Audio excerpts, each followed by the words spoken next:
¿Y las láminas me las pasan ustedes? Yo les aviso. Vale.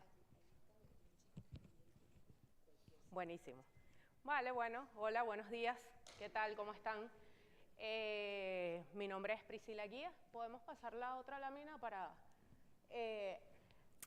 Yo hoy vengo con la expectativa, y que ustedes seguramente también, de conversarles sobre los aspectos legales vinculados a la presentación de proyecto, que además es el motivo que los ha tenido acá desde la semana pasada. Entonces, un poco hablarles de mí. Yo soy abogada, tengo una especialización en propiedad intelectual y siempre he trabajado, o desde el 2008 vengo trabajando con proyectos audiovisuales, primero en la Villa del Cine y ya luego de forma independiente.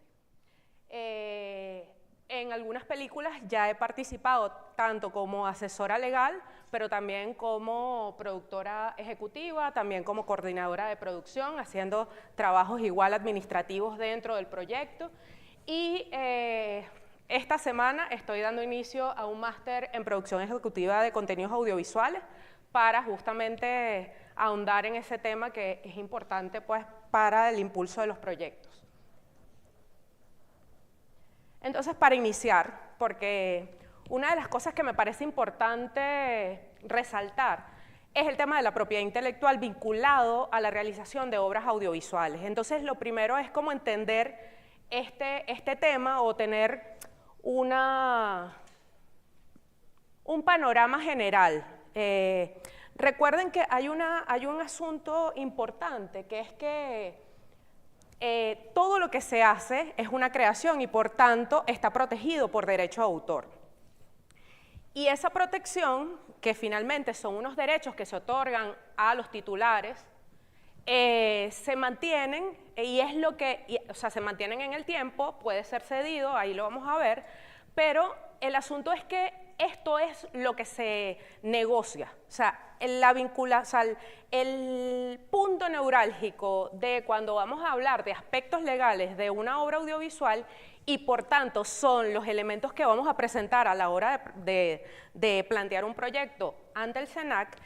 Hay muchos elementos que están vinculados a propiedad intelectual, es decir, contrataciones vinculadas a la propiedad intelectual. Entonces, primero, tener en cuenta que la propiedad intelectual se divide en propiedad industrial y derechos de autor. La propiedad industrial está referida a patentes, marcas, nombres industriales, marcas comerciales, signos distintivos, diseños industriales, entre otros. Y por otra parte tenemos el derecho de autor, que ahí sí ya hablamos propiamente de obras creadas por el ingenio del hombre y la mujer, pero vinculadas a obras literarias, científicas, artísticas, programas de computación, bases de datos y derechos conexos al derecho de autor. Ya vamos a explicar de qué se trata por lo menos cuando hablamos de derecho de autor y de derechos conexos. Siguiente. Entonces es importante tener en cuenta que el derecho de autor es la protección que se otorga a las obras científicas, literarias y artísticas creadas por una persona física, producto de su ingenio, mediante el cual el autor recibe una serie de facultades sobre esa obra. En principio, estos derechos le son exclusivos al autor. Ya luego, justamente en base a una negociación de estos derechos, puede un tercero, no autor, un titular de derechos que se convierte en titular de derechos, a través de un contrato, puede tener también estos derechos patrimoniales sobre la obra. Ya vamos a ir también entrando allí. Yo no les hablé al principio, pero un poco la dinámica va a ser, yo hago la exposición y luego al final hacemos las preguntas y las dudas que se vayan a presentar, sobre todo para que cualquier duda que se pudiese presentar seguramente va a ser atajada en un momento del contenido, del desarrollo del contenido. Entonces, tengamos en cuenta que tenemos unos requisitos de protección que la ley prevé. Estos requisitos de protección están vinculados a la originalidad y esto no tiene nada que ver con la novedad. Es decir, la obra no tiene que ser una obra completamente, no es una novedad respecto a lo que se escribe o lo que se crea, sino que, porque bueno, ahí estaríamos hablando de técnica, temas, y los temas no están protegidos por el derecho de autor, o las técnicas no están protegidas por el derecho de autor. Lo que se protege es la impronta o la huella o la forma de expresión del autor respecto a esa obra. Entonces, por eso tenemos, por ejemplo, muchísimas películas que hablan del amor o del amor imposible, porque eso no está protegido por el derecho de autor. Eso es una temática, quizás podría alcanzar un género. Los géneros tampoco están protegidos por el derecho de autor, sino la forma de expresión de esa idea que tiene el autor y la plasma, y por eso el segundo requisito de protección es que esta obra sea susceptible de ser divulgada o de ser publicada y de ser incorporada en cualquier soporte, ya sea, un soporte físico. Y por eso es la forma en la que la obra finalmente puede ser divulgada y puede ser difundida y a la que podemos tener alcance una vez que ya está incluida en un soporte físico. Es esa manifestación material de la creación de la obra.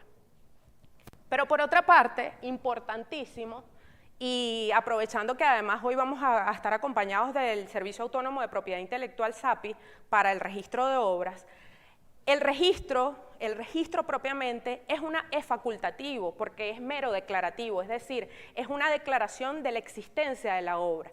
Esto quiere decir que la protección no está sometido al cumplimiento de ese requisito, y aún así es importantísimo tener el registro, pero esto tiene unas funciones que no es para que surja esa protección o para que nazca y que podamos decir, bueno, ya tengo mi certificado de registro y en este momento es que mi obra está protegida. No, ya la obra está protegida desde el mismo momento de su creación si cumple estos dos requisitos, es decir, que sea original, es decir, que tenga impronta del autor y que sea incluido o que sea susceptible de ser incorporado a un soporte material.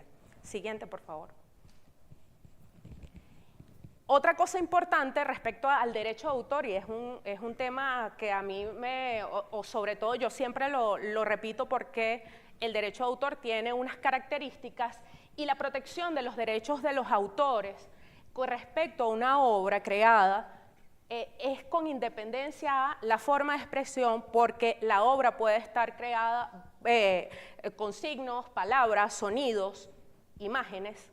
El género es con independencia al género, pues puede ser literario, dramático, audiovisual, visual, plástico, pero también al mérito de la obra. O sea, es con independencia al mérito, porque el derecho de autor no entra a ser crítico respecto a la obra. La obra está protegida con independencia al mérito o la calidad que tenga la obra, ya la crítica hablará sobre eso, pero la protección existe desde el momento de creación. Y el destino, es con independencia al destino, pues la obra puede crearse para mantenerse en el inédito o para ser publicada, es decir, para mantenerse en la privacidad del autor o para ser publicada para la difusión y el conocimiento de un público. Siguiente, por favor. Entonces aquí ya podemos llegar al contenido del derecho de autor. Entonces tenemos el contenido del derecho de autor o estos derechos o facultades que le son otorgados al autor. En principio tenemos los de orden moral, que son facultades personalísimas que le son otorgadas al autor.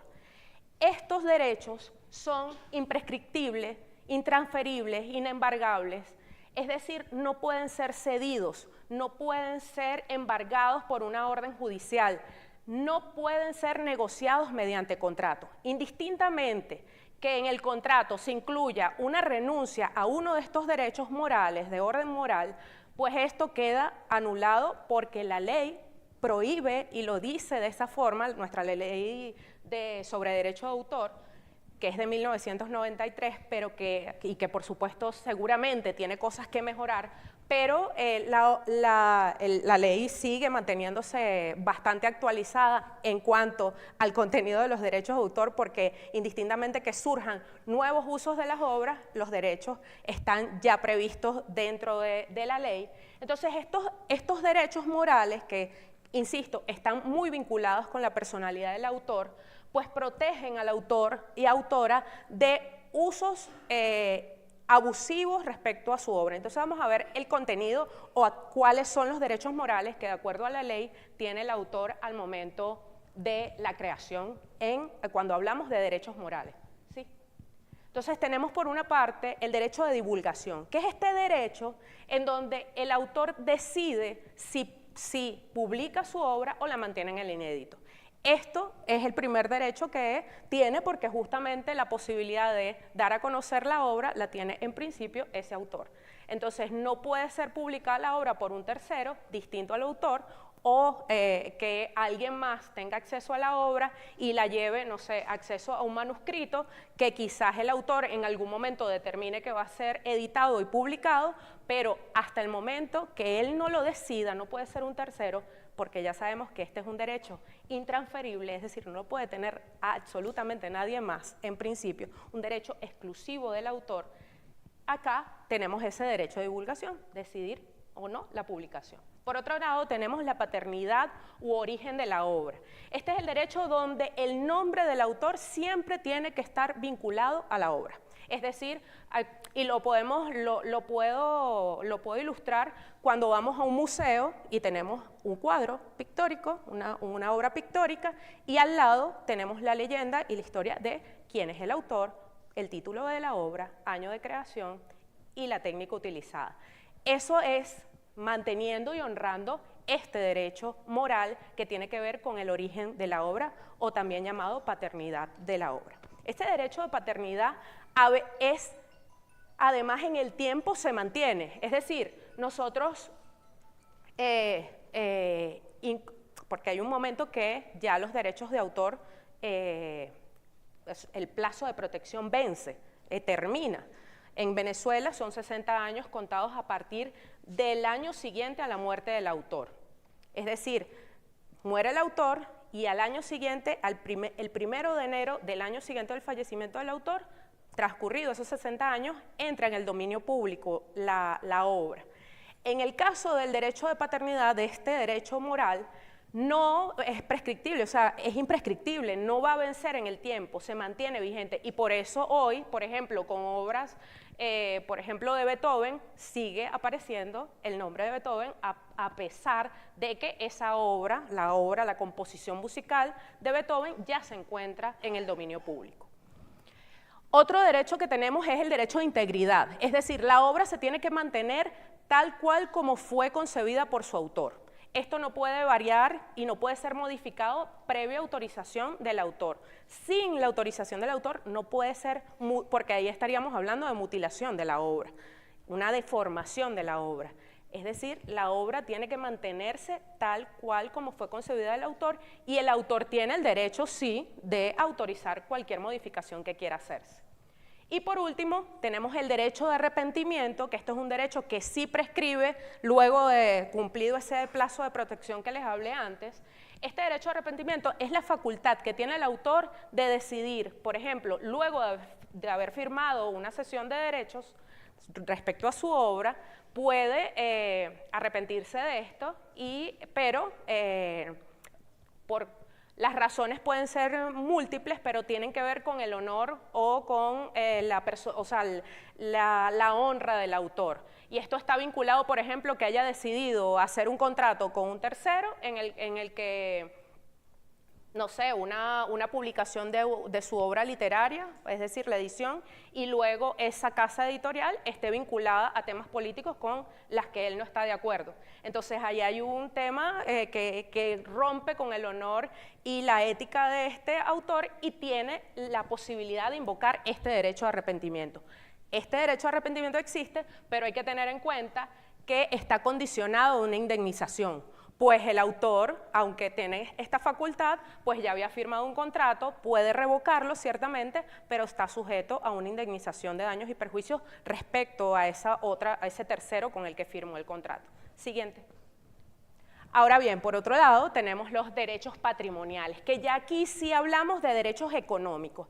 Estos derechos son los que particularmente, y que más adelante vamos a ver, son los con los que se negocia, o sea, son los que efectivamente se negocian dentro de los contratos. Es decir, son estos derechos económicos patrimoniales y que en principio, insisto, pertenecen o corresponden al autor. Ya posteriormente, a través de una cesión, el titular de los derechos patrimoniales puede ser una persona distinta al autor, pero en principio tengamos en cuenta que este es un derecho exclusivo que le corresponde al autor. Entonces acá el autor tiene la posibilidad de autorizar que un tercero utilice su obra sin que haya ningún problema, es decir, va a utilizar y explotar la obra o puede él mismo, por sus propios medios, explotar su obra, utilizarla y sacar el beneficio de ello desde el punto de vista económico, que además en la forma en que le plazca, es decir, no tiene ningún tipo de limitación en la utilización de su obra. Vamos a ver de qué derechos o qué derechos están contenidos dentro de los de orden patrimonial. Entonces tenemos el de comunicación pública, que es este derecho permitir que otras personas tengan acceso, y la comunicación pública es, por ejemplo, un derecho que vamos a tener repetidas veces cuando estamos frente a obras audiovisuales, porque, por ejemplo, la proyección de una película en una sala de cine es el derecho de comunicación pública. El derecho que se cede a una distribuidora o a una plataforma de streaming es el de comunicación pública, porque a través de este derecho igual hay otras formas de decirlo, que es comunicación pública y puesta a disposición, o sea, hay formas de llamarlo dentro del negocio audiovisual, pero estamos hablando de ese derecho de comunicación pública, es decir, de ese derecho a través del cual varias personas o una multiplicidad de personas pueden tener acceso a la obra. Por otra parte, tenemos el derecho de reproducción, que en el caso del audiovisual ya no es tan común, pero es ese derecho a sacar copias respecto a la obra. Es decir, hacer un tiraje, por ejemplo, en el caso de obras literarias, y en el caso de las obras audiovisuales, antes cuando teníamos formatos como Betamax, VHS, DVD, Blu-ray, esos eran como las formas de ese derecho de reproducción, cuando se ejercía o cuando había una acción respecto a este derecho de reproducción. Y por último, tenemos el derecho de distribución, que consiste en la puesta a disposición de esos ejemplares, es decir, ya la venta o la puesta en venta al público de esos ejemplares que fueron reproducidos. Siguiente. En el caso de, hay unos usos exclusivos, además, unos derechos exclusivos que corresponden al autor o autora, y que en el caso de las obras audiovisuales y las obras en general es posible hacer traducciones y adaptaciones. Esto es un derecho que también puede ser y que entra en el orden patrimonial, porque puede ser autorizado o cedido este derecho y por tanto obtener una remuneración a través de ello. Entonces allí tenemos el caso de las traducciones, es un nuevo código, un nuevo lenguaje, pero también hablamos de las adaptaciones, y en el caso de la obra audiovisual un ejemplo perfecto es cuando hablamos de una adaptación de un libro, de una obra literaria, a una obra audiovisual. Siguiente, por favor. Entonces, ya entrando en materia, ya teniendo en cuenta como todo este panorama que tenemos derechos morales que siempre van a corresponder al autor, y luego hablamos de derechos patrimoniales, que sí son los que vamos a negociar y que en el caso de ustedes, no sé en qué ámbito están, como guionistas, como productores, como directores, pero son contratos que nos vamos a encontrar y que lo vamos a ver más adelante, contratos que encontramos en la industria, y que además muchos de estos contratos deben estar incorporados en el expediente o en ese expediente de proyecto que presentamos a la hora de la búsqueda del financiamiento ante el SENAC. Entonces tengamos en cuenta que la obra audiovisual es una creación expresada mediante imágenes asociadas con o sin sonido incorporado, que está destinado esencialmente a ser mostrado a través de aparatos de proyección o cualquier otro medio de comunicación de la imagen y del sonido. Entonces ya allí, esta es una definición que está en el artículo 12 de la Ley sobre Derecho de Autor, pero además es una definición que se encuentra también dentro de los reglamentos internos del SENAC. Es decir, esta definición está, o concuerdan ambas definiciones de lo que está en la Ley sobre Derecho de Autor y lo que está en el reglamento interno de, se me fue el nombre, ¿me ayuda alguien del SENAC? Pero es el de promoción y... No, con el que aprendemos a hacer las solicitudes de financiamiento. El RIEF, mejor conocido como el RIEF, pero eso es el de fomento, es el de, sí, pero con ese es el que tenemos que, cuando alguien vaya a presentar un proyecto, necesariamente tiene que ir a ese reglamento, el RIEF, que el último es del 2016, pero bueno, en las definiciones, en los primeros artículos de ese reglamento interno, tenemos la definición de qué entendemos como obra audiovisual y coincide con la definición que está dentro de la ley sobre derecho a autor. Siguiente. Entonces, tengamos en cuenta, y esto también está incluido en el artículo 12 de la ley sobre derecho a autor, que la obra audiovisual es una obra en colaboración, es decir, es un proceso de creación colectivo. La producción audiovisual es un trabajo colectivo. Entonces no podemos estar desde las individualidades. Y eso no solamente ocurre, o sea, no es un capricho y no es una forma de pensar. Está en la ley. La obra audiovisual como obra en colaboración porque la ley nos dice quiénes se presumen como coautores de la obra audiovisual.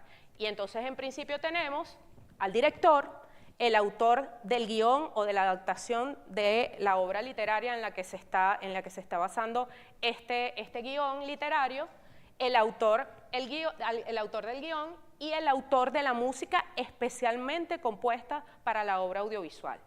Allí me detengo un momento porque el músico es coautor de la obra, pero es el músico que tiene o que hace la composición de la banda sonora original, es decir, que hace un trabajo especial para esa obra audiovisual, porque tenemos además uso de obra preexistente, lo vamos a ver más adelante, música preexistente, y eso allí los autores de la música preexistente no van a ser coautores de la obra. Entonces, tener en cuenta que este es un trabajo multidisciplinario, colectivo, en colaboración. En principio, estos son los llamados como coautores de la obra, pero la ley tiene un asunto y que a mí me encanta siempre decirlo, porque bueno, yo soy autoralista y proautor y creo que además el trabajo técnico que se realiza a veces no queda en lo técnico, a veces los trabajadores técnicos de una producción no quedan en el trabajo técnico. Este listado es abierto, es decir, fíjense que empieza, o no lo están viendo textualmente, pero yo coloco allí y lo resalto, que se presume, o sea, el artículo dice, estos son los que se presumen ya coautores de la obra, pero eso ya nos indica que otras personas distintas a las que están acá enunciadas pueden ser también autores de la obra, o coautores de la obra. Y allí, por ejemplo, me podría detener en un director de fotografía, en un montador o editor de la obra, pero que su aporte creativo sea tan importante a la hora de definir que esa película es la película que es gracias a ese aporte creativo. Es decir, que no se limite a temas técnicos, no se limite a lo técnico, porque, insisto, lo técnico no está protegido por derecho de autor y, por tanto, no hay un aporte creativo. O sea, colocar una cámara y saber utilizarla, incluso hasta setearla, o sea, saber la configuración que debe tener, allí no hay aporte creativo, eso es un conocimiento técnico. Pero cuando el director le da al director de fotografía una indicación de cuál es la atmósfera, cómo quiere la luz, y genera además, hace una propuesta respecto a esto, hay un proceso creativo, hay una creación detrás de esto, y esto, por supuesto, esta presunción debe ser acordada, o sea, lo que sea distinto a esta presunción, es decir, si vienen otras personas llamadas a ser coautores de la obra, eso tiene que estar dentro de un contrato. O sea, el reconocimiento de esa coautoría debe estar dentro de un contrato y este contrato lo va a tener con la casa productora, es decir, quien va a llevar esa línea o esa cadena de titularidad respecto a la obra. Otro ejemplo, por ejemplo, un coreógrafo. Dentro de un musical, un coreógrafo es importantísimo, por ejemplo, si es un musical con bailes incluidos, el coreógrafo se vuelve coautor de la obra porque esa coreografía pues es un proceso creativo, la creación o la generación de ese baile, y por tanto esta persona podría ser reconocida como coautor de la obra. Eso simplemente para que lo tengan en cuenta, esta es la presunción de la ley, pero es una lista abierta que queda sujeta a la posibilidad de que otras personas que también hacen un aporte creativo puedan también ser considerados coautores de la obra audiovisual. Siguiente. Otro tema importante es el tema del productor. Dentro de la ley, en el artículo 15 de la Ley sobre Derecho de Autor, que por supuesto es, si yo tengo que tener una bibliografía sugerida, la bibliografía sugerida, la primera que voy a dar es la Ley sobre Derecho de Autor. Entonces, en el artículo 15 encontramos una presunción de cesión a favor del productor audiovisual. Y lo primero es entender que quién es el productor audiovisual, que no es, no es el productor de campo. No se refiere la ley aquí al productor de avanzada, porque hay muchos productores dentro de, o al asistente de producción, o al productor general. No. En este caso, el productor es esta figura que podría ser una persona natural, pero también, o normalmente, y además en la formalidad que maneja el SENAC, son personas jurídicas, es decir, empresas debidamente constituidas que se terminan o terminan teniendo esta denominación de casa productora. Entonces, el productor de una obra audiovisual es la persona o empresa que toma sobre sí la responsabilidad de llevar adelante la ejecución de la producción audiovisual y por tanto hace inversiones de dinero financieras para llevar adelante ese proyecto. Entonces, eso entendiendo quién es el productor audiovisual. Lo segundo es que esta presunción de cesión de derechos es a favor del productor. ¿Y de qué derechos estamos hablando? De los derechos patrimoniales. Pero se convierte también el productor audiovisual o casa productora, para que entiendan y que esté muy claro esto. La casa productora se vuelve también un representante de los derechos morales, es decir, defiende tanto el tema de la integridad de la obra, la paternidad de la obra, o sea, se vuelve un representante de estos derechos morales y titular a través de esta cesión que está prevista en la ley de los derechos de autor respecto a la obra audiovisual.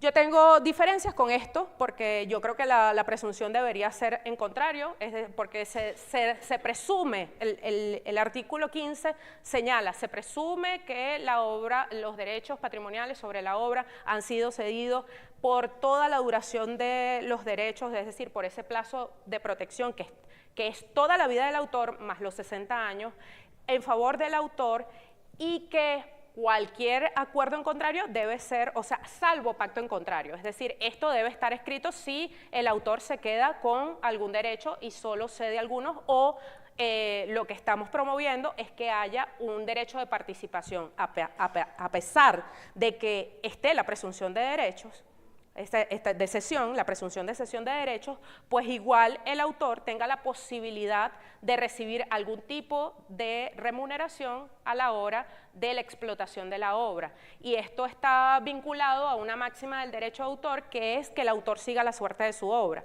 Si el autor no puede tener acceso a el éxito desde el punto de vista financiero de su obra, creo que hay una injusticia allí per se. Entonces, lo que se está procurando es que hayan acuerdos donde o se haga el pacto en contrario de esa cesión de derechos o se prevea en el contrato una participación, se establezca un derecho de remuneración a favor del, llámese guionista, director, que son los titulares de derecho en principio respecto a la obra.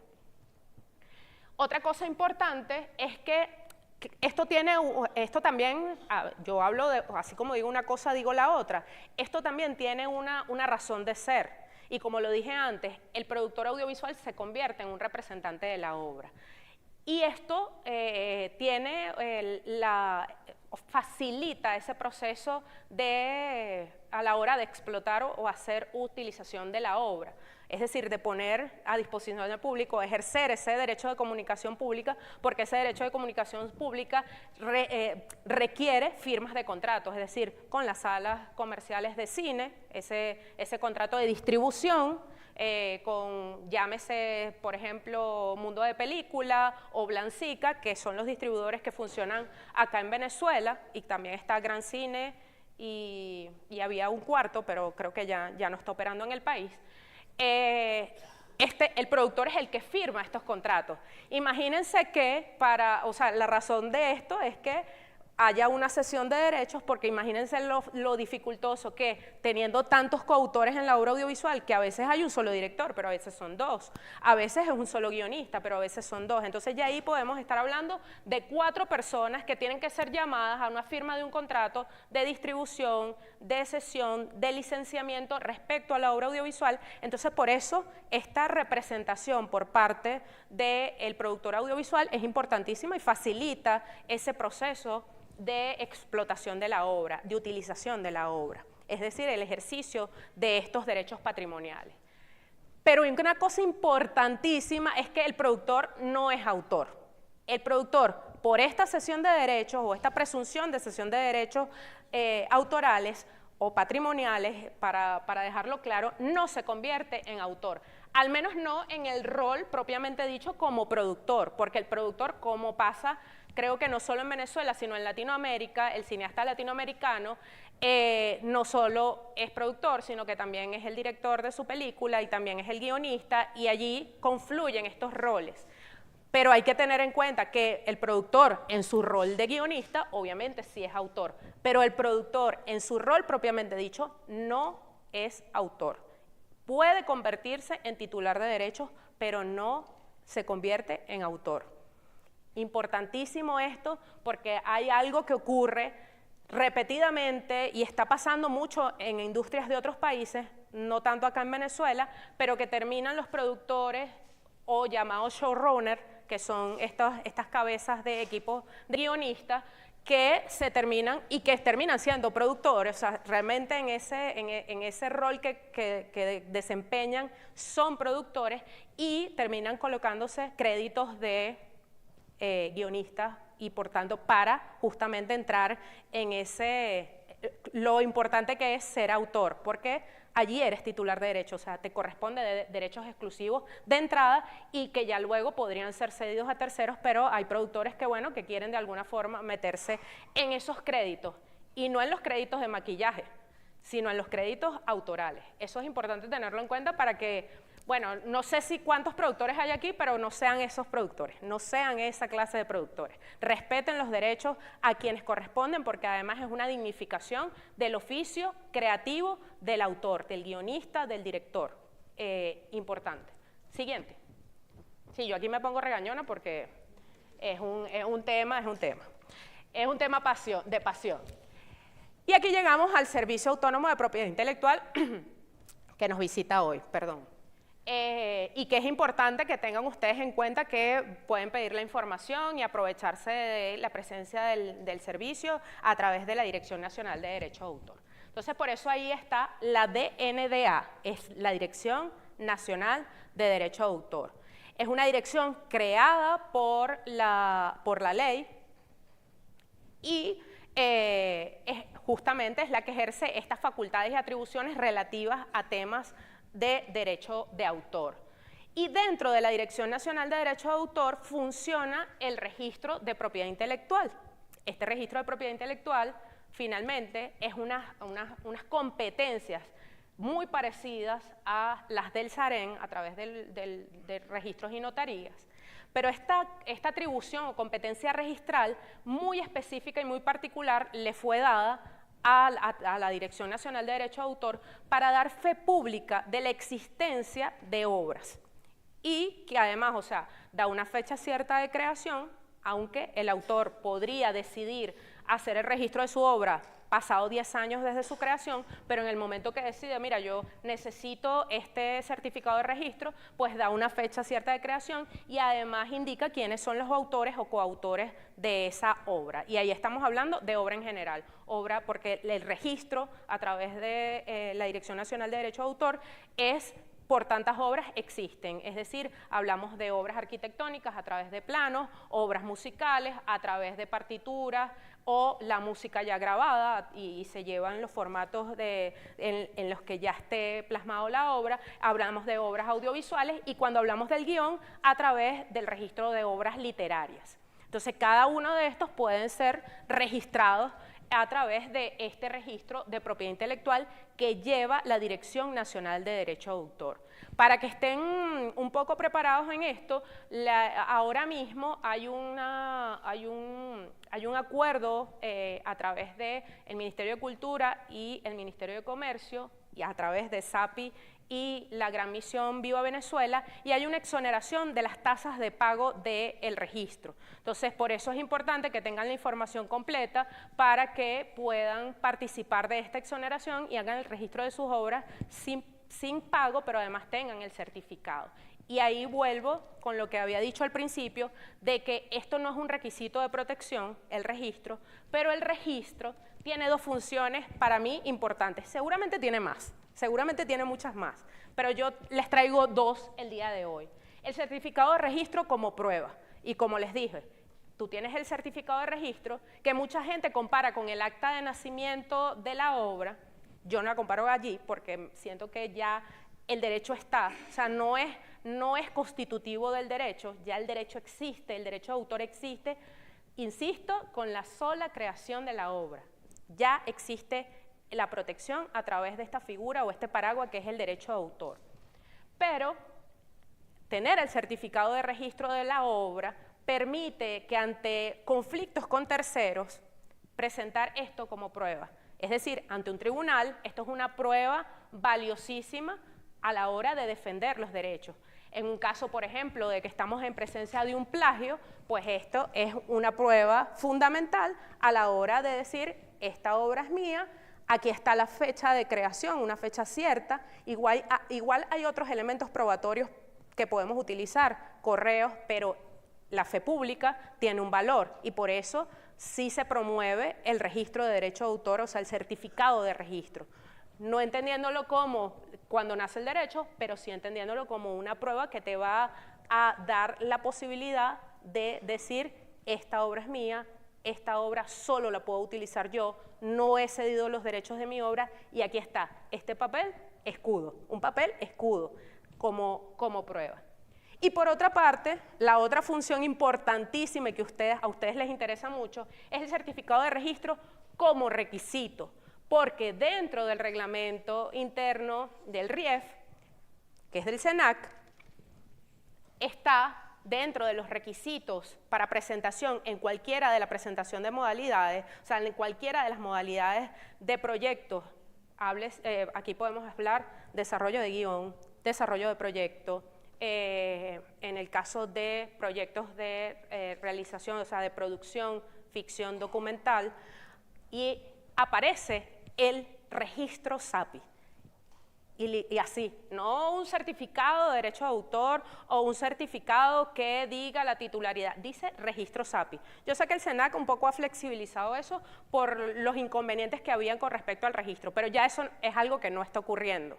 Fíjense que acá nos va a acompañar el día de hoy SAPI para justamente facilitar ese proceso de registro y que ustedes puedan cumplir con este requisito a la hora de llenar este formulario y tener todos los documentos que forman parte del expediente de presentación del proyecto.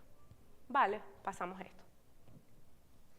Y aquí sí ya entramos la columna vertebral de los proyectos cinematográficos, que es la cadena de titularidad. Y yo en ese sentido, una de las cosas que yo pensaba cuando me dijeron para participar, es que el 80% de posibilidades de obtener una respuesta favorable del SENAC, es decir, obtener financiamiento por parte del SENAC a la hora de presentar proyectos, está vinculado a un 20% de ese expediente, y ese 20% está vinculado a los elementos contractuales, es decir, que tiene que ver con temas de derecho de autor y que tienen que ser presentados para el SENAC para que efectivamente verifique de que ese proyecto puede ser leído. Es decir, ese 20% garantiza un 80% de éxito a la hora de obtener un financiamiento. Yo me voy a enfocar en ese 20%. Está el otro 80% que ustedes han conversado en los días previos, pero ese 20% de éxito, ese 20% garantiza ese otro 80%. O sea, que a lo mejor, y que lo que va a pasar, y yo hago también un descargo que todo lo que se ha dicho acá y que vamos a escuchar el día de hoy es sin perjuicio de que busquen un abogado para que los asesore. Es decir, aprender que hay unos contratos que debemos tener en cuenta, tener los requisitos y cumplir los requisitos es parte como producción o quien esté montando el proyecto de revisar que cada uno de estos requisitos esté allí dentro del expediente. Pero tengan cuidado porque hay contratos que igual tienen que ser debidamente revisados por un abogado, además, por supuesto, teniendo la experticia para hacer la revisión, porque no cualquier abogado trabaja con temas audiovisuales o con este tipo de contrato. Entonces, importante, no estoy ofreciendo mis servicios, aunque aquí traje unas tarjetas, pero ténganlo en cuenta, no soy yo, cualquiera que les pueda ayudar de verdad, tengan en cuenta que es importante porque esos contratos o este tipo de documentación es el que va a decir, bueno, aquí este proyecto se puede leer. Ya después entrará en el tema que el profesor Varela con respecto al guión les daría y todo el tema de la sinopsis, una sinopsis perfecta para que sea leída, un tratamiento perfecto para que luego sea, por supuesto, estudiado, y el tema del valor cultural de la obra, pero antes de eso van a hacer una revisión de tipo legal, es decir, si de verdad, porque tienen que garantizar que el financiamiento no vaya a un saco roto. O sea, el financiamiento tiene que ir a un agente primero que tenga la titularidad de los derechos respecto a ese guión, si no es el guionista que está presentando, y así con respecto a todos los contratos que vamos a ver. Y por eso la cadena de titularidad está como columna vertebral de la presentación de proyectos, porque allí es cuando podemos decir sí vamos a ir adelante, sí vamos a ir adelante. Sobre todo cuando pensamos, por ejemplo, en hacer una adaptación de un libro. Y entonces te puedes lanzar el trabajo de escribir un guión o escribir esa adaptación, pero puede ser que nunca vea la luz y que haya sido energía, tiempo perdido si no tienes la autorización, el licenciamiento o la cesión de derechos respecto a esa obra literaria. Importantísimo. Entonces, siguiente. Y hay una cosa que a mí me encanta decir, claro, yo siempre cuando hablo de esto, normalmente lo hablo ya pensando en que ya hay una película hecha. Pero en este caso igual me parece importante señalárselos a ustedes que tantos créditos, tantos contratos. Entonces, cuando termina un capítulo de una serie o película, comienza el scroll con los créditos, que normalmente nos paramos y nos vamos, no los vemos. Cosa que debería más bien promoverse la cultura de vamos a leer quién está allí, vamos a leer quién hizo esa fotografía, vamos a leer cuáles son las obras musicales que se utilizaron, porque me gustó cómo sonaba alguna. Me parece que dio en el punto para el momento dramático que se estaba viviendo en esa película. Entonces, cada una de esas personas que aparecen en ese scroll son participantes de la obra audiovisual. Cada una de estas personas pueden ser naturales o jurídicas, y con estas personas se deben suscribir contratos. Contratos de tipo varios, pues, porque hay contratos de honorarios profesionales, contratos de servicio, por ejemplo, con una empresa de catering, contratos con efectos especiales, pero varios de esos contratos tienen una vinculación con la propiedad intelectual, es decir, lo que está allí negociado son temas de propiedad intelectual. Siguiente. Y yo siempre divido esto, o el tema contractual, lo divido en las fases cronológicas de producción, es decir, nosotros tenemos en principio el desarrollo, después tenemos la preproducción, producción y la postproducción, que la postproducción yo la veo entendida hasta la distribución y comercialización de la obra. Siguiente. Quiero ver que estés ahí conmigo. Entonces, la fase de desarrollo es el momento de la arquitectura invisible que se hace respecto al proyecto, en la que se transforma una idea etérea, es decir, una idea que yo llamo que está en el dominio público, porque las ideas están en el dominio público, nosotros las bajamos y la transformamos a través de nuestra personalidad, nuestras creencias, nuestras experiencias. Entonces, es una idea y se vuelve en un activo intangible y financiable. Esto se hace en la etapa de desarrollo de un proyecto audiovisual. Se trabaja una idea, se elabora un guión, se buscan socios, se concretan fondos para financiar los costos de producción. Es decir, en la fase de desarrollo estamos buscando el financiamiento. Porque no, eso no lo hacemos en preproducción. En preproducción ya tenemos el financiamiento. En desarrollo hacemos todas estas funciones. Y aquí pensamos la idea es original o le pertenece a una persona distinta. Es decir, es una obra, la creación de este proyecto que vamos a buscar socios y financiar, el guionista está dentro del equipo o se trata de un guionista externo del cual yo tengo que obtener esta cesión de derechos respecto al guión. La idea es una adaptación. Si la idea es una adaptación, tengo que buscar o proveer en esta fase de desarrollo también un licenciamiento o una cesión de derechos respecto a esa obra literaria, en el caso de que sea una obra literaria o sea una obra musical y en la que se está utilizando como idea primigenia para realizar una obra audiovisual. Y en este caso, también dentro de la fase de desarrollo, encontramos cartas de intención, que además es un requisito que exige el SENAC a la hora de presentar el expediente. En este caso, las cartas de intención están vinculadas a gente que va a trabajar en el proyecto y que en la fase de desarrollo, por ejemplo, hay una cosa que se realiza y que no tiene que ver con lo contractual, sino que es el tema del dossier. Es decir, la presentación de nuestro proyecto, de que decimos, allí presentamos el proyecto con nuestra sinopsis y decimos de qué va el proyecto y las bondades que tiene nuestro proyecto por supuesto, para convencer al otro de que efectivamente tienen que entrar en el proyecto a financiar este proyecto por lo maravilloso que es. Pero además allí se muestra en ese dossier quién es el director y por supuesto su biofilmografía, su fortaleza, quién es el director de fotografía y así de cada una de las jefaturas de área dentro del proyecto. Pero también quiénes son los actores propuestos en principio para ese proyecto. Y todo eso se cubre, no todavía con contratos, porque todavía no tenemos el financiamiento, sino a través de estas cartas de intención. Es decir, donde dice, yo, Priscila Guía, quiero participar en el proyecto titulado de esta forma, y estoy dispuesta, una vez que se haga la concreción de los fondos que van a financiar este proyecto, pues firmar el contrato correspondiente.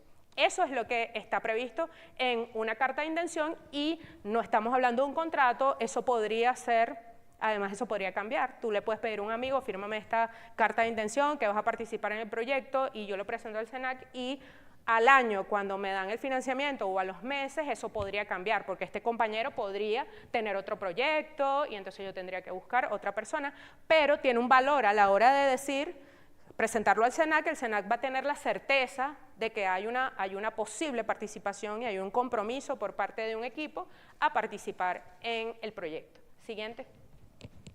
Entonces, dentro de los contratos, y aquí voy a ir como explicando algunos de los contratos que encontramos y que además son algunos de los contratos que son exigidos dentro del RIEF, dentro de este reglamento interno del SENAC, que es a través del que leemos para saber qué tenemos que entregar y cada cosa en qué modalidad. O sea, ahí hacemos un listado.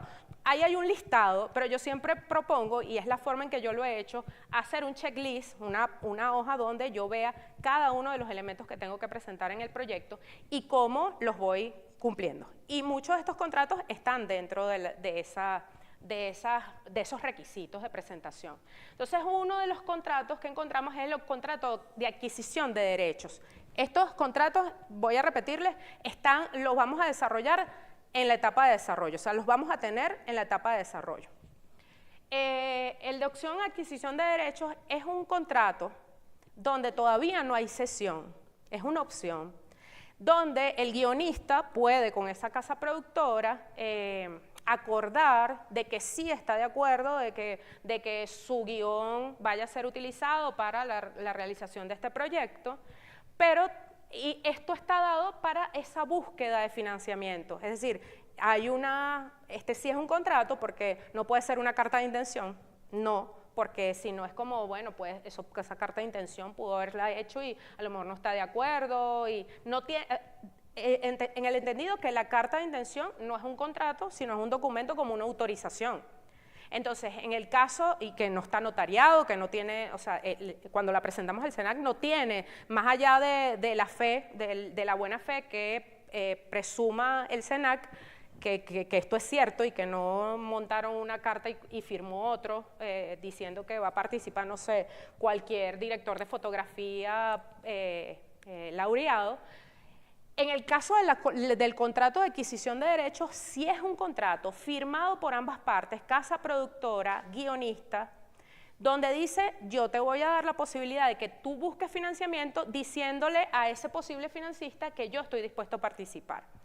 En ese caso, por ejemplo, podría tener una duración de 1 año, 6 meses, lo que dispongan entre las partes, pero fíjense que tiene un propósito y un objetivo clave. Es como cuando hablamos de, no sé si aquí lo han visto alguna vez, pero seguramente sí, la opción a compra. Es decir, cuando hay una opción a compra vivienda y nosotros tenemos la posibilidad, mediante ese tiempo, buscar que el propietario del bien pues busque todos los requisitos, que pague todo el tema de los tributos municipales, que ponga la vivienda al día, y por otra parte, el comprador o el posible comprador, ese que está optando por la compra, hace todas las veces para conseguir el financiamiento con los bancos, buscar los créditos, buscar prestados, pero da una parte y queda pendiente esa otra parte en un tiempo, en un lapso de tiempo. Lo mismo ocurre con la opción de adquisición de derechos respecto al guión.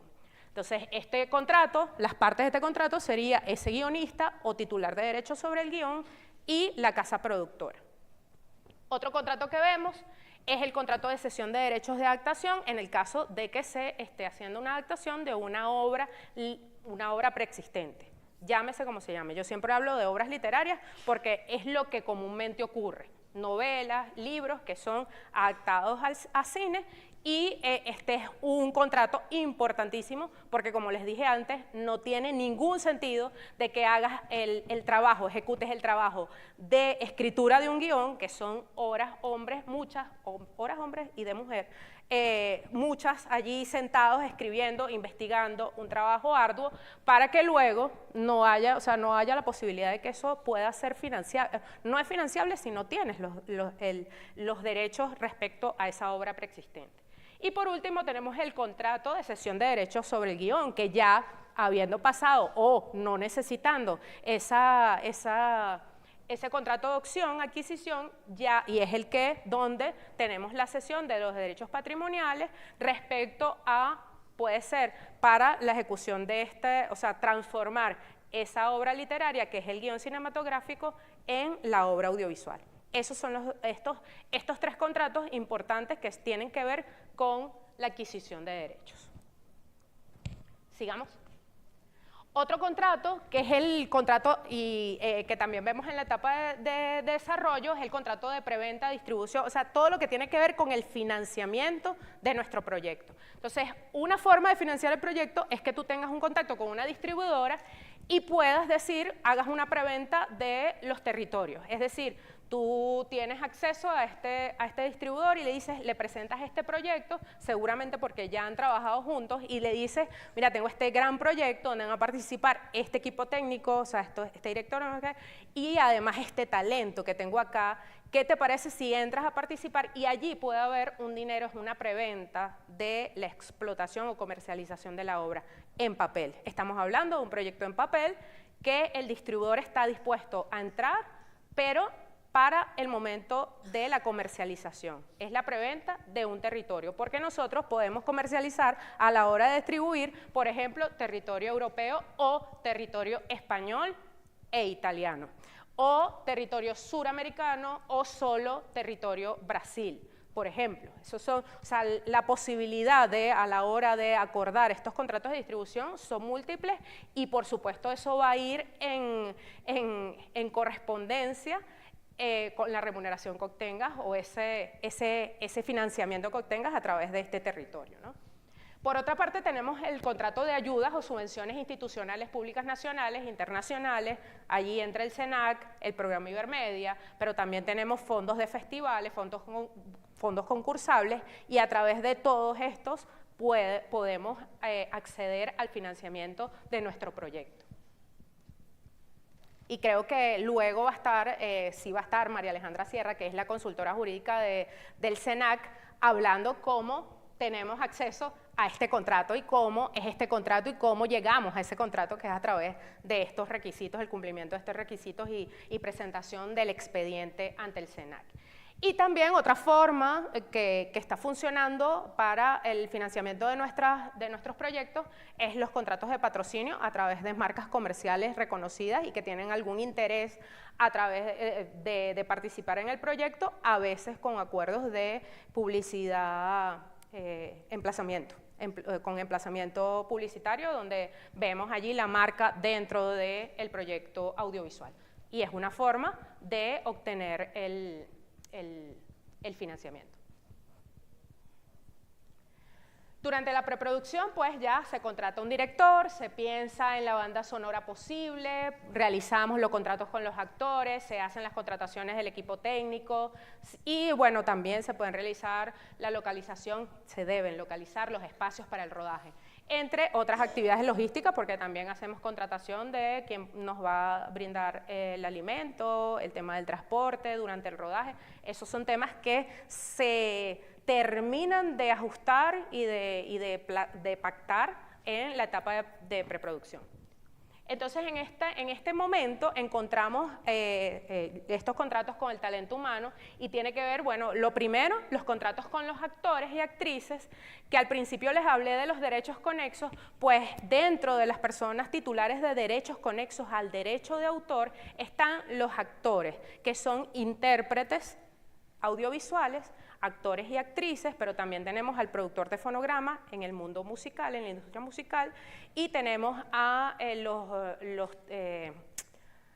los radiodifusores y canales de televisión. Entonces allí ellos son, en el caso de los radiodifusores y canales de televisión, tienen un derecho conexo al derecho de autor respecto a las transmisiones que realicen. En el caso de los productores fonográficos, de las producciones y grabaciones que se hagan de las obras musicales, esa grabación, la titularidad la tiene ese productor fonográfico. Y en el caso de los actores y actrices, que ahí no solamente se refiere a actores y actrices, sino también intérpretes musicales y ejecutantes de instrumentos musicales, estos derechos conexos tienen que ver con la fijación de su imagen y de su voz, es decir, de su interpretación en la obra audiovisual, en el caso de los actores y actrices. Entonces, tenemos que firmar un contrato que podría, en principio, parecer un contrato de honorarios profesionales, donde tú prestas un servicio profesional especializado, un actor es una persona, un trabajador especializado en realizar una actividad específica para este proyecto. Pero además, se incluyen temas de estos derechos. Se incluye una sesión de estos derechos conexos que le corresponden al actor y actriz, donde la productora, la casa productora, va a tener la posibilidad de utilizar las imágenes que hayan sido registradas de ese actor y actriz, no solamente las imágenes, sino su voz. ¿Por qué? Indistintamente que ya luego dentro de ese contrato se pueden acordar también que estará comprometido y obligado a realizar las sesiones de doblaje que haya que hacer, porque se requiera después de haber hecho la producción, esto es posible, que no haya quedado bien el sonido y haya que hacerlo en estudio, en postproducción. Pero estos contratos con los actores, importantísimos, porque, por ejemplo, ya no a la hora de presentar el proyecto, porque en el momento de presentar el proyecto ante el SENAC no tenemos todavía los contratos con los actores y actrices, pero luego para rendir los fondos que fueron otorgados a través de cualquiera de las modalidades que otorga el SENAC, el financiamiento, pues debe presentar los contratos de actores y actrices, es parte de esa justificación, o sea, lo que vamos a ver allí.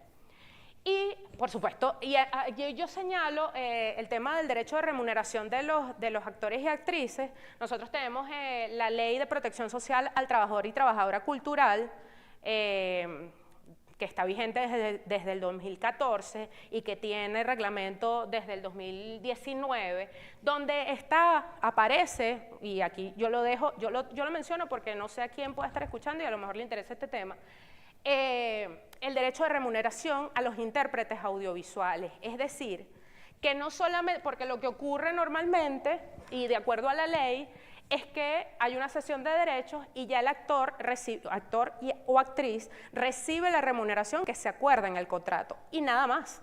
Porque a diferencia de los intérpretes musicales, en la ley sí se previó para los intérpretes musicales o esto que se llama las regalías o royalties.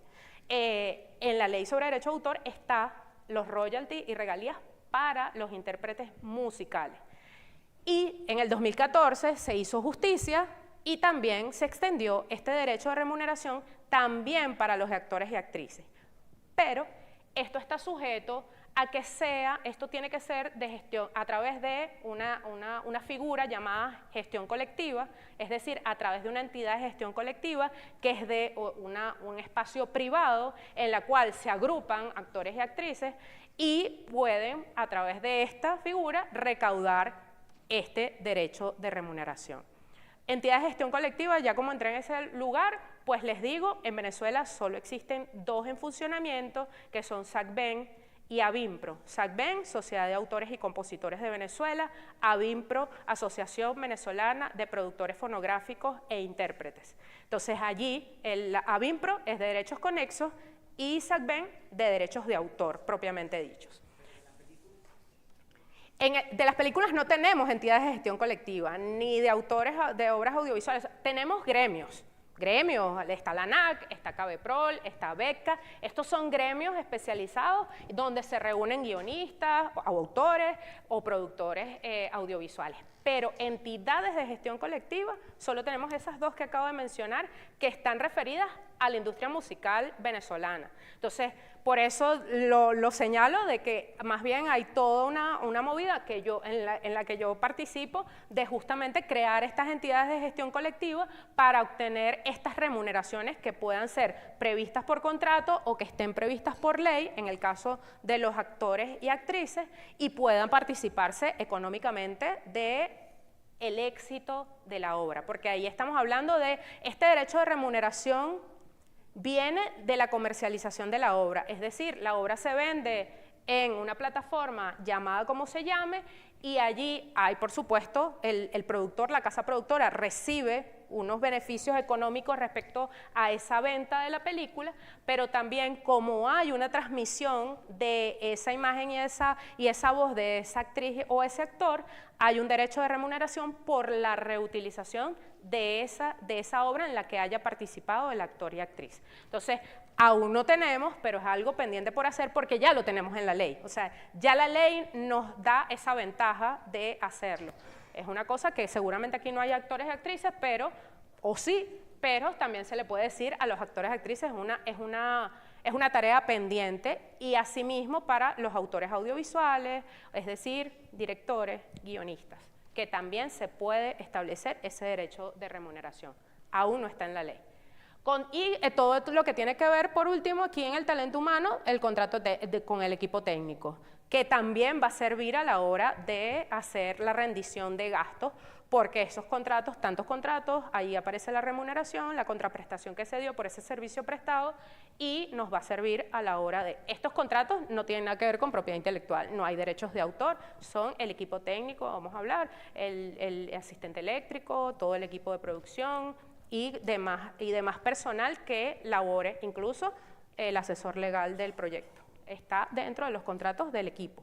No es técnico, pero administrativo y el administrador, o sea, quien haya hecho las veces, todos esos contratos tienen que estar porque hubo una remuneración, eso sirve a la hora de rendir los fondos. Siguiente. Sí que ya me queda, porque hice así como, pero bueno, en las preguntas seguramente podemos ahí discutir cosas que no haya mencionado y que a ustedes les interese. Ya los contratos con los autores, tenemos el contrato de obra por encargo con el guionista. El contrato de obra por encargo es un contrato que está previsto también en la ley sobre derecho de autor en su artículo 59, donde se presume una cesión de derechos también a favor de quien encarga la obra o en el caso también es obra por encargo y obra creada bajo relación laboral. Ambas se encuentran dentro del artículo 59. Este artículo o este contrato viene a justamente tener todo lo que tiene que ver con, o sea, por ejemplo, si es una casa productora que contrata o que busca un guionista para que desarrolle una idea que ya está dentro de la casa productora, hay una idea allí como queremos hacer esto, esto y esto, queremos hablar de los helados de paleta en Venezuela, pero en ficción, y buscamos un guionista para eso. El guionista hace esto y esto lo realiza a través de este contrato de cesión de derecho. Perdón, este contrato de obra por encargo. La obra por encargo, hay una presunción de cesión de los derechos a favor de quien encarga la obra, pero no es que el guionista en este caso deja de ser autor. Recordemos, hay unos derechos morales, no pueden ser transferidos, son inalienables, son irrenunciables. Entonces, va a tener esos derechos morales dentro del contrato de obra por encargo, pero estos derechos van a estar cedidos a favor de la casa productora. Y como ya les expliqué, eso también tiene una razón. Esa presunción también está sujeta a pacto en contrario, es decir, puede haber un acuerdo en contrario de igual que se quede con algunos derechos dentro del contrato. Pero lo que ha ocurrido hasta ahora es que se ceden todos los derechos patrimoniales por todo el plazo de protección respecto al derecho de autor.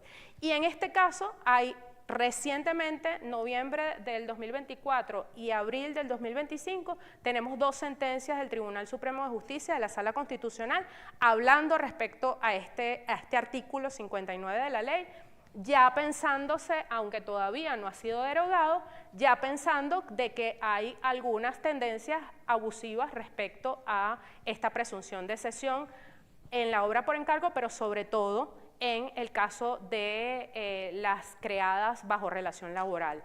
Al respecto, la Ley Orgánica del Trabajo de los Trabajadores y las Trabajadoras señala algunas cosas, pero, y esa fue además la referencia que utilizó en la sentencia de noviembre del año pasado el ponente, el magistrado ponente, pero en el caso de la última es interesante, seguramente si a ustedes les interesa, 1 de abril del 2025, Sala Constitucional, lo pueden buscar en la página web del Tribunal Supremo de Justicia, en decisiones, habla sobre el caso de Perla Farías, que era una guionista contratada por Radio Caracas Televisión, que además ella hizo, en ese momento era una guionista de planta de Radio Caracas y realizó unos guiones de unas novelas, y seguramente hay una que es Juana la Virgen y el otro no recuerdo, pero seguramente Juana la Virgen les suena, y Juana la Virgen luego fue llevada, o sea, vendieron esa idea a Netflix, hace años ya. Pero desde ese momento, esto estamos hablando de 2016, y ella empezó una lucha en Estados Unidos y ya luego lo trajo acá en Venezuela, empezó ese caso en el 2018-2019 y la sentencia finalmente la tuvo este año, en el abril pasado, y finalmente les puedo resumen para terminar de echar el chisme judicial, es que le regresaron los derechos a Perla Farías respecto a su obra, bajo una premisa judicial, o sea, legislativa, que tiene que ver con el tema de la Sala Constitucional, que es a través del control difuso. Es decir, hay control difuso, es decir, hace una interpretación de la norma solo para ese caso. Todavía estamos en solo para ese caso, pero ahí hay un precedente que podría hacer para todos los casos venideros y todos los casos que además desde el 1993 que tenemos esa ley han podido estar incursos en esta misma situación de Perla Farías, y por ejemplo Pilar Romero falleció sin un centavo, que también era una guionista bajo esta misma situación y que lamentablemente no vio la posibilidad, porque además para llevar un caso judicial de esta magnitud se requiere dinero, o sea, hay que tener, y un buen abogado, por supuesto, que también esté detrás de esto. Ya no me desvío más, regreso a los contratos. Y el contrato de obra por encargo del director o directora, en estos casos, pues ya tenemos también un director que va a formar parte de la producción, tenemos que tener el contrato respecto a estos derechos y por eso hablo de cadena de titularidad. Tenemos al guionista y tenemos al director. Entonces, estas personas, esta cadena de titularidad tiene que estar a favor, del productor o casa productora para cuando haga la representación de las que le hablé al principio respecto a ese proyecto a la hora de comercializar y distribuir el proyecto. Siguiente. Previo a la etapa de producción, la casa productora se asocia con otras personas naturales o jurídicas y todos ellos aportan de común acuerdo pues, lo que sea necesario para la realización de este proyecto audiovisual. Siguiente. Y allí me voy a apurar un poco porque creo que ya estoy súper en la hora. Tenemos ahí el contrato de coproducción. Yo acá hago una enunciación de unas cláusulas fundamentales que deberían estar incluidas en este contrato de coproducción. Se las voy a ir enunciando y un poco explicando. El objeto del contrato, porque tiene que haber un objeto del contrato que hable de qué proyecto audiovisual, en qué proyecto audiovisual queremos participar 2 o más personas. En ese sentido, tiene que estar muy claro en el objeto del contrato. Las cláusulas de saneamiento, que tienen que ver con una declaración de titularidad de derechos, porque una de las casas productoras es la que tiene la titularidad de derechos respecto a ese guión, y en ese caso, pues debe decir que no afecta o que la responsabilidad de respecto a esa titularidad corresponde a ese coproductor mayoritario o minoritario, pero que es el que tiene la titularidad de derechos.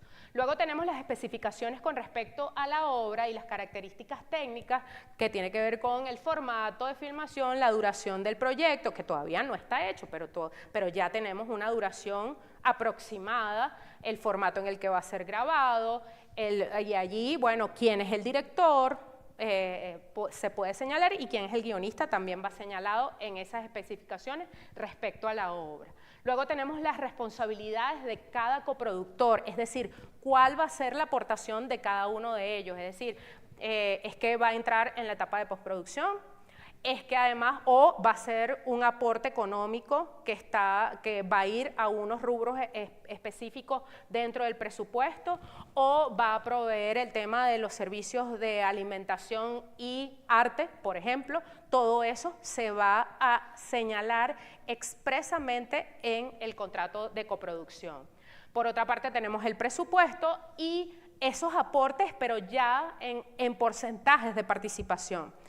El presupuesto del proyecto, en el caso de la coproducción, es parte integrante del contrato, porque ahí está ahí tenemos un presupuesto que cerramos y que acordamos, esto cuesta tanto, yo voy a participar en esto, y de acuerdo a esa participación se hace el cálculo del porcentaje de participación. Entonces ahí decimos, yo tengo un 80% y tú tienes un 20% de acuerdo a esos aportes que están incluidos en el presupuesto y que están definidos dentro del contrato.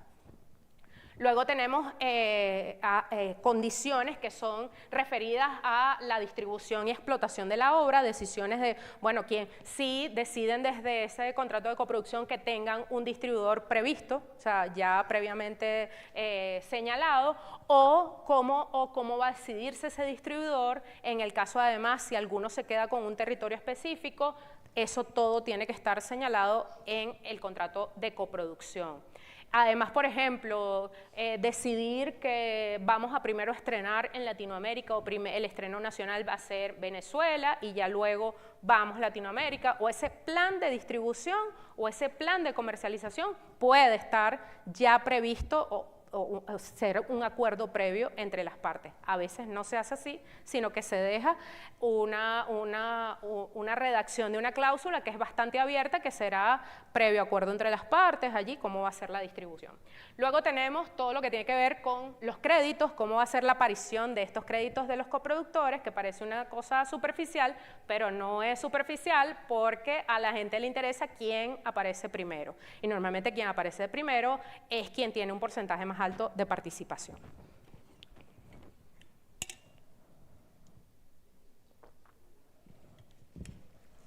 Luego tenemos los acuerdos de confidencialidad, importantísimos siempre en cualquier contrato de proyectos audiovisuales.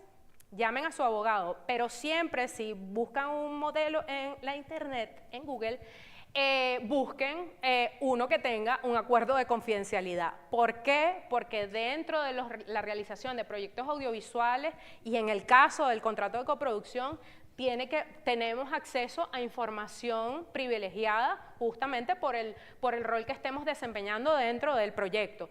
Entonces, tener acuerdos de confidencialidad, saber que a lo que tienes acceso en el cumplimiento de tus funciones, va a mantenerse en un secreto, o sea, no puedes divulgarlo, no puedes ir a dar conferencias de prensa respecto al proyecto. Quienes van a tener esta facultad van a ser los coproductores y tienen que acordar cómo lo van a hacer. Lo otro tiene que ver con los festivales, otra cláusula importante, festivales y premios, cómo va a ser la participación del proyecto en festivales y además, en el caso de los premios, cómo van a repartirse esos premios. ¿Quién se queda? Si es una estatuilla, un premio simbólico, y en el caso de que sea un metálico, ¿cómo se va a repartir ese dinero? Seguramente, por supuesto, lo que se va a estilar es que también vaya en la proporción del porcentaje de participación, pero también hay premios para la película o que están vinculados al proyecto audiovisual, pero que son directamente ya para el director, para el guionista, y en esos casos, obviamente, pertenece a quien se ganó ese premio, ya no ni a la casa productora ni a los coproductores, o sea, ya sea estatuilla o metálico, por favor, respetemos, coproductores. Y la decisión respecto al corte final de la obra, porque todo puede ser maravilloso y todos estamos de acuerdo, y desde el primer corte nos parece una maravilla todo, pero a veces no todo es color de rosa, o sea, a pesar de la amistad y años de trabajar juntos, puede haber un desacuerdo en el corte final. Entonces, en ese corte, o en el contrato, mejor, en el contrato de coproducción, tiene que haber un acuerdo respecto al corte final y quién va a tomar la última decisión. Puede ser que sea el director con el coproductor mayoritario, puede ser que sea el coproductor mayoritario porque el director puede ser que es con el que se presenta el desacuerdo. Entonces, en esos casos, todo esto se señala dentro del contrato. Siguiente. Me parece importante señalarles que nosotros somos parte del Acuerdo Iberoamericano de Coproducción, está en vigencia desde el 2016 y está suscrito, o sea, que el órgano que vela por el cumplimiento de este acuerdo de coproducción es la CACI, y a través también de la secretaría de esta conferencia, y aquí están los países enunciados quienes forman parte de esta coproducción. Siguiente, porque me interesa que sepan, para que un proyecto sea aprobado y considerado una coproducción dentro del acuerdo, debe cumplir con algunas condiciones, y aquí las leo. Tiene que ver con los porcentajes, por supuesto, de participación. La participación de cada coproductor debe ser de al menos del 20% y máximo del 80%, es decir, va a ser 80-20 en el caso de ese coproductor mayoritario y minoritario. Por otra parte, tenemos el tema de los aportes técnicos artísticos. El coproductor minoritario debe incluir obligatoriamente una participación técnica y artística efectiva, porque no solo allí, de alguna forma, el acuerdo, esta condición, lo que pretende o lo que promueve es que no sea nada más buscar un coproductor para que ponga una plata y decir que es de un país en específico, sino que haya un aporte desde el punto de vista técnico y artístico, no solo sea el dinero, sino que ese dinero se vea reflejado también en los aportes técnicos y artísticos de ese país, porque lo que promueve este acuerdo es esta sinergia entre los países contratantes del acuerdo. El personal artístico debe ser proporcional, a esa inversión financiera que está realizando este coproductor. Siguiente. Hay una cosa importante que para que también esté dentro, o sea, se puedan tener acceso a los beneficios de ser parte o incluir este acuerdo de coproducción, este contrato de coproducción dentro del acuerdo, es que se genere esta triada creativa técnica. La aportación de cada país debe llevar mínimo roles claves como el guionista, director, compositor, director de fotografía, director de arte, montador o jefe de sonido. Fíjense que son aportaciones creativas que están, o el acuerdo lo tiene previsto como unos aportes creativos. Luego tenemos a la actriz en el papel principal, actriz o actor, o también en el papel secundario. Y un técnico calificado dentro del proyecto. Estas tienen que ser aportaciones que esté dentro de cualquiera de los coproductores. O sea, el coproductor minoritario debe por lo menos uno en cada uno de estos renglones. O sea, tienen que estar los tres: actor, un creativo y un técnico cualificado.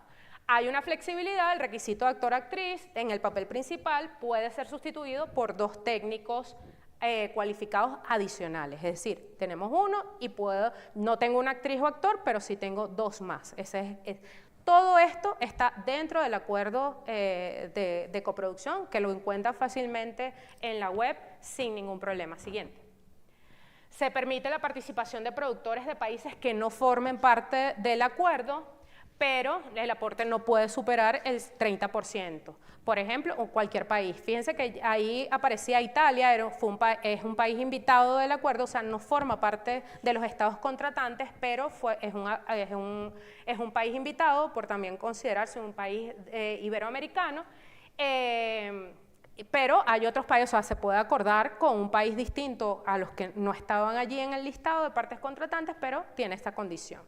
E igual va a estar dentro del ámbito de aplicación de este acuerdo de coproducción. Si hay un coproductor no miembro, el coproductor mayoritario debe obligatoriamente sí ser de un país miembro. O sea, ¿para qué tener los beneficios? ¿Cuáles son los beneficios? La doble nacionalidad, obtener la doble nacionalidad frente a cualquiera de estos estados que formen parte de la coproducción. Y ustedes saben, por ejemplo, en el caso de Venezuela, tener la nacionalidad venezolana, la ley nos ofrece unas garantías respecto, por ejemplo, a el estreno, está garantizado el estreno, y luego las 2 semanas cine, que cuando ya esté en carteleras esas 2 semanas y que ya luego está sujeto al cumplimiento de la taquilla. Siguiente.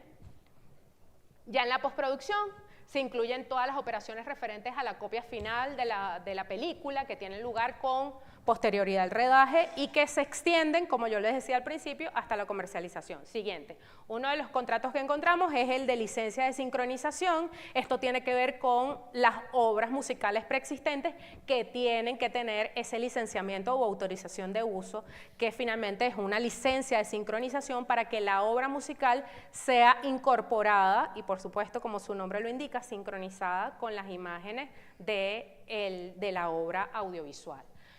A través de este contrato, la música se puede usar de forma indirecta para su comunicación pública incorporada en una obra audiovisual.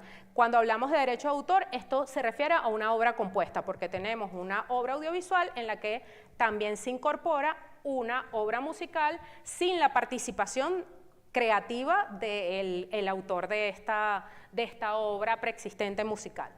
Entonces, allí yo le pongo las partes, pero ustedes entiendan que todas las partes contratantes de estos contratos de los que les estoy hablando, entra la casa productora y el titular de derechos, autor de la obra musical, o en este caso, en el caso del licenciamiento, los titulares de derechos pueden ser estos productores fonográficos de los que les hablaba. Es decir, porque si es una grabación que ya está hecha, forma parte de un disco en específico, normalmente son casas productores fonográficos o editores musicales. Entonces ellos son los que tienen estos derechos y a través de los que obtenemos estas licencias. También hay una forma de obtener esta licencia que es a través de las entidades de gestión colectiva, que uno de los beneficios de la existencia de las entidades de gestión colectiva es que tú puedas pensar, bueno, yo quiero usar una música para mi obra audiovisual, tengo que ir a la entidad de gestión colectiva, que es la que posiblemente tenga la representación de esos derechos y pueda obtener a través por ejemplo, de SACBEN, esta licencia de sincronización. Adelante. También tenemos ya, para finalizar, ya no me apuren más, ya Jennifer se acerca, ya Mariana se acerca, los contratos de distribución y licencias. La venta de la película es tan importante como la fase de creación. Entonces, en esa etapa se hacen las sesiones de derecho y los licenciamientos respecto ya a la obra audiovisual producida, la obra, la película, ya no hablamos de proyecto, ya está hecha.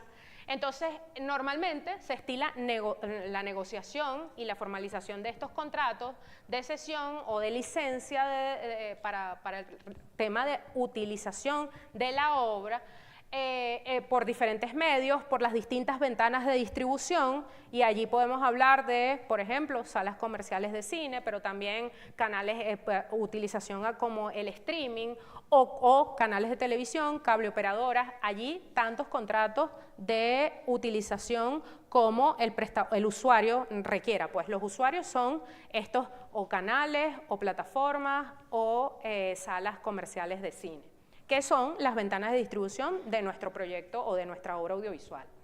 Y, por supuesto, en tantos usos o la amplitud de la cesión de esos derechos, porque a veces también se pueden acordar remake dentro de, por ejemplo, este tipo de contratos de comercialización y distribución, va a redundar, por supuesto, en la remuneración que se vaya a obtener a partir de esto.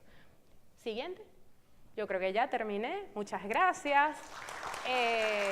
Vamos a un break.